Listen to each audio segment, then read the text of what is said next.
á cực tư đó cho nó chồng bên bỉ xí nữa to cái cá nó nó trên này á ok mà lưới đâu mà ô thì có biết chửi sao nữa cho nó lo stop to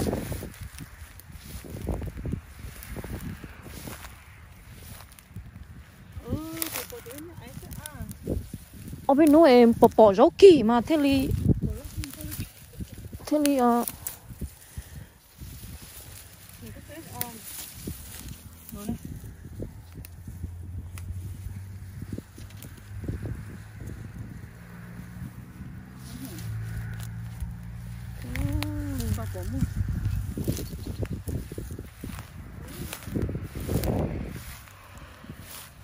mình chỉ muốn chọn bể biển nè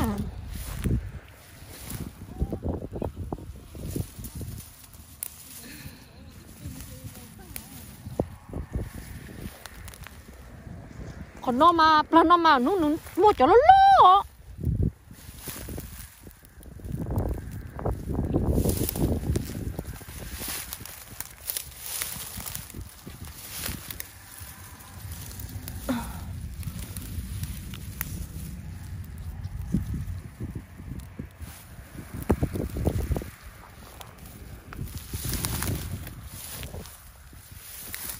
rồi nó nữa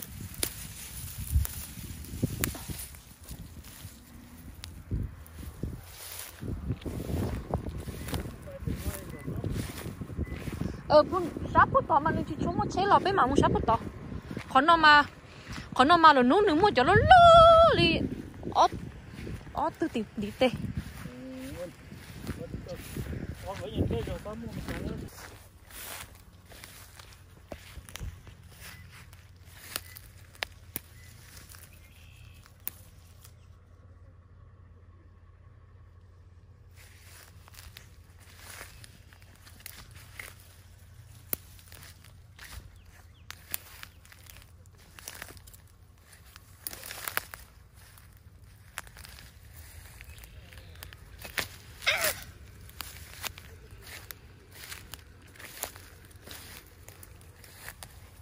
chay rộ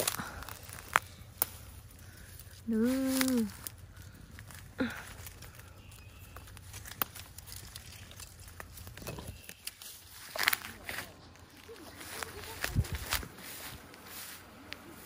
cháu sẽ xé rong câu nè có bóng mua này có cái gì rồi cái gì nó tay nó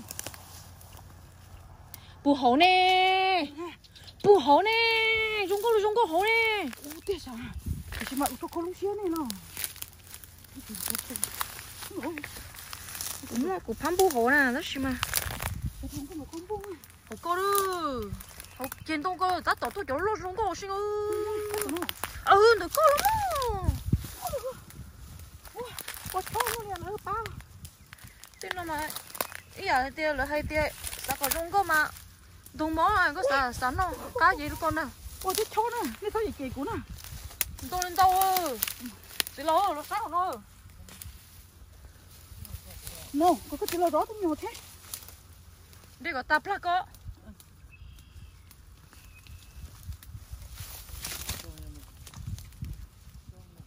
chú bốc cho bốc cho chứ bốc cho chứ rồi bốc cho chứ bốc cho vi ho bốc cho vi nữa cái này đi có ta ở trốn đâu có nè kia nó có nè tụi nó lột bên nơi cái tát tư của ê cái tính đất bóng xoay ở tụi nhỏ chế họ tốt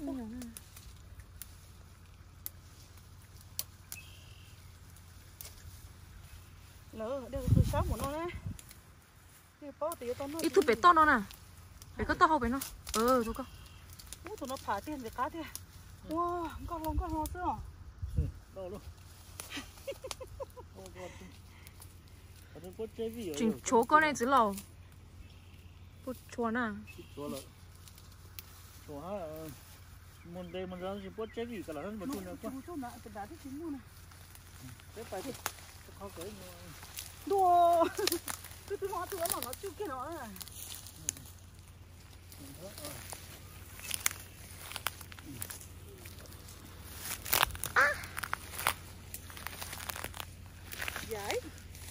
nó chết nó của tao đen đau cơ hòn nó nè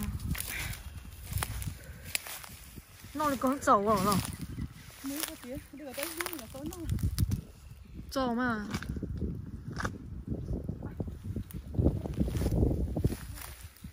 kéo mẹ ấy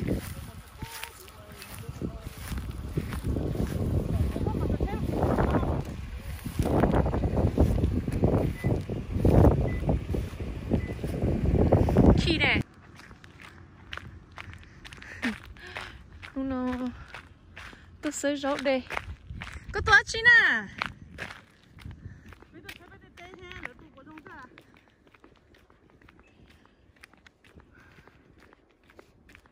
Nói bây giờ té đâu. có hổ rồi Hả? nó rồi hổ Ok. Có bao chi nè? tôi đây rau Xíu nữa đi chứ. Cho nó nó. Cho nó dấu kia nó. Cho nó dấu kia nữa. Khó có rồi. Chẳng muốn làm một khơi chê rồi. Tụi nó có súng thiệt con nè. Nó có súng thiệt con khéo tụi nó con nè. lâu đấy Nó ít tụi nó có thế nè. Tụi có sao lâu nè. Nó có là bút to, chơi cầu bút to rồi. Này, cái thay của nó gì cái thay bỏ cái đi của thế này. Bút nào mà mèo, tụi bút nào có rồi. Nè bố tiệt nó cứ chọn nhiều món nói, nó sao trẻ đó. Nó chỉ mua ít lại nè, này mua bên gì đó ướt đen nè. Chị đi sao trẻ thế. Non rồi ơ. cái nó mà chỉ cho tí bị sữa mà cái môi cho nó lọ Bên như vậy là tôi đâu. Đây họ có chú nó thúc vào nó sắp đến nó rồi.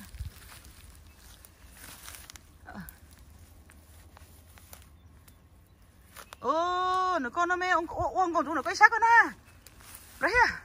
Được có xuống thiệt co là phải nó với tôi co mê có tôi chua đây chua gần cha.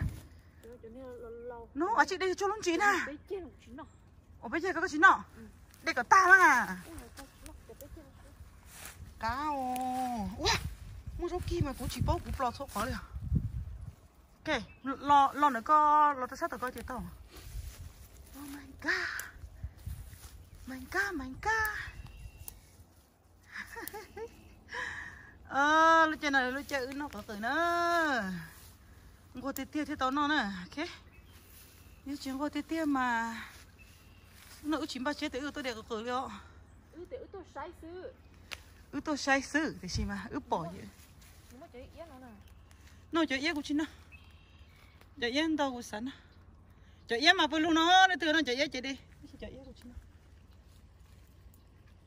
Phải một con nào bố to chứ. Lúc con. Hùng kho thì bây giờ nó mà thì tao nó nữa, nó thôi trẻ ư ạ. Ok. chơi yết nó từ sáng chơi yết này tôi đen nó bên nó chơi yết bên nó chơi cá nó thế tao lư Mình nó bố cả. tôi để tôi nó nữa Lọt mò. Mày cái bé thân đồ tổ của niềng cái gì? tổ nào mà lọ? Chỉ để à? Tao kể này tao đã bắt tới. Không có tiền mà thế tao nói nè. Bây giờ tiền nhớ phải chết tôi sẽ chết tao nói nè. Thế. Tôi nói tôi để đều chỉ chơi kia. Nó mà thế tôi một xe của niềng rồi. Tôi cha sợ. Bây giờ có.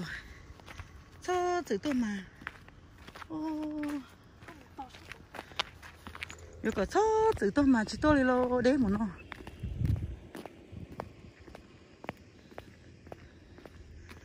Đấy mà nó mà. Chỉ tôi nữa. Của thứ hai nữa, của thứ còn nó chờ phải tao nó nè.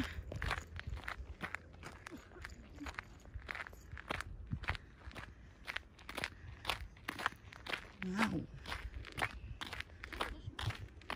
Chắc là nó chỉ cho mua này.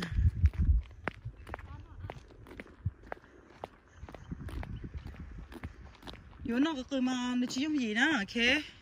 Nó chỉ tôi ít pla li ướt thao à, ướt chế chia đó, ướt thao ướt chế chia mà yo lu, chỉ đến từ ta mà này mà tôi thảo ứ chế tiền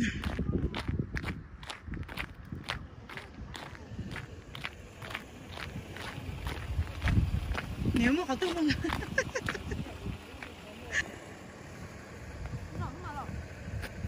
của tôi biết luôn mà cái liếm á tôi không lo